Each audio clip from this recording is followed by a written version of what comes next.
Kita hidup di zaman yang sibuk membicarakan segalanya, dari hal besar sampai yang paling sepele. Semua berlomba untuk didengar. Kita buka mata dan notifikasi sudah menunggu. Kita buka ponsel dan dunia langsung menuntut perhatian. Kita jarang benar-benar hadir karena pikiran sudah berjalan lebih dulu.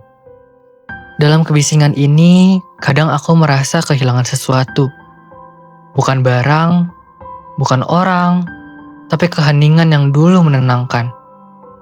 Dulu aku bisa duduk di sore hari tanpa harus merasa produktif.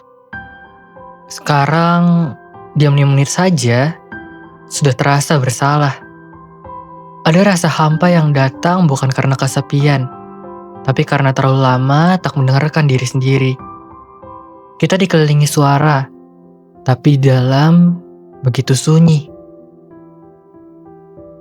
Dan aku mulai bertanya, kapan sih terakhir kali aku benar-benar diam? Tanpa alasan, tanpa rasa bersalah.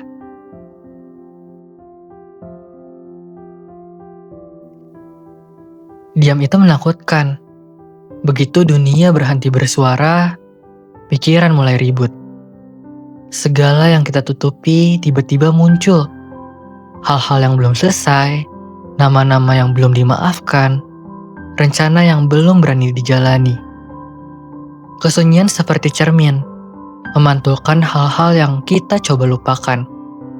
Dan di sana, kita dipaksa untuk menatap diri sendiri. Tanpa topeng, tanpa pencitraan. Mungkin itulah kenapa kita lari ke kebisingan. Karena ramai lebih mudah daripada jujur. Tapi diam yang ditakuti itu sebenarnya adalah rumah. Ia menunggu kita kembali, bukan untuk menghukum, tapi untuk memeluk. Dan pelukan itu seringkali datang dalam bentuk sunyi yang akhirnya kita terima.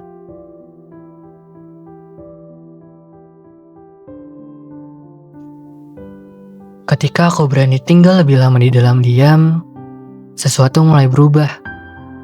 Pikiran yang awalnya berisik, perlahan mereda.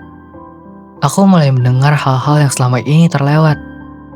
Suara nafas, detak jam di dinding, tetes air dari keran yang belum sepenuhnya tertutup. Hal-hal kecil yang dulu terasa remeh, tiba-tiba punya makna yang baru. Mereka mengingatkanku untuk hadir.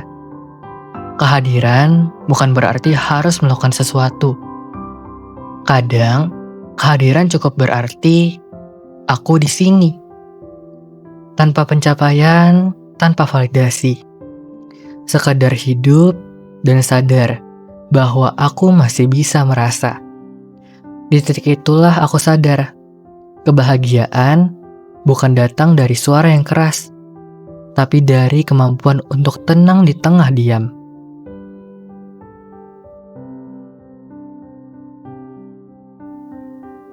Kita semua pernah takut pada kesunyian.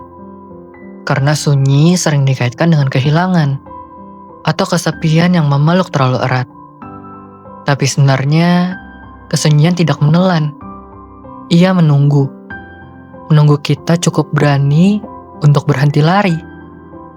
Lari dari rasa sedih, dari masa lalu, dari diri sendiri. Kita sering bilang ingin tenang. Tapi saat tenang datang, kita justru sibuk mencari distraksi. Karena ternyata tenang itu menuntut keberanian. Keberanian untuk jujur pada apa yang sebenarnya terasa. Sunyi tidak menghakimi. Ia hanya mengundang.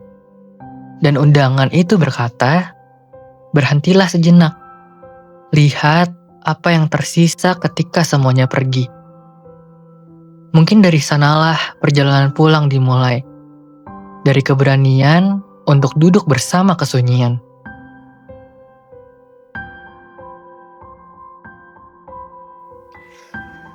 Seiring waktu, aku mulai belajar bahwa dunia tidak benar-benar diam. Aku hanya terlalu berisik untuk mendengarnya.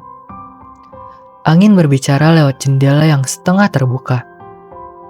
Cahaya sore menulis puisi di dinding.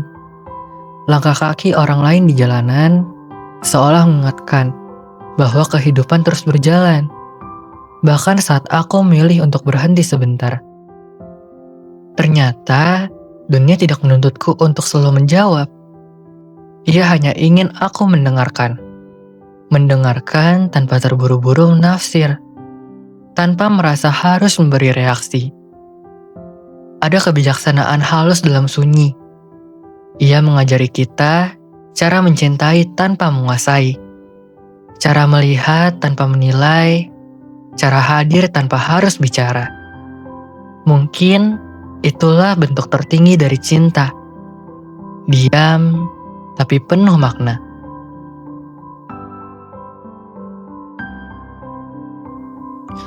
Di dalam diam, aku mengenal diriku kembali. Bukan sosok yang ingin kulihat dunia, tapi diriku yang sesungguhnya. Lemah, lembut, manusiawi. Malam ini sebelum kamu tidur, coba matikan lampu. Lepaskan semua suara dari luar. Dengarkan detak hatimu sendiri. Itu bukan sekedar ritme biologis. Itu tanda bahwa kamu masih ada. Kita tak perlu selalu menemukan makna besar. Kadang, cukup menyadari bahwa kamu masih di sini. Dan itu pun sudah berarti banyak. Kesunyian bukan tanda kehilangan, melainkan ruang di mana jiwa tumbuh diam-diam. Dan di dalamnya, ada versi dirimu yang sedang belajar pulih.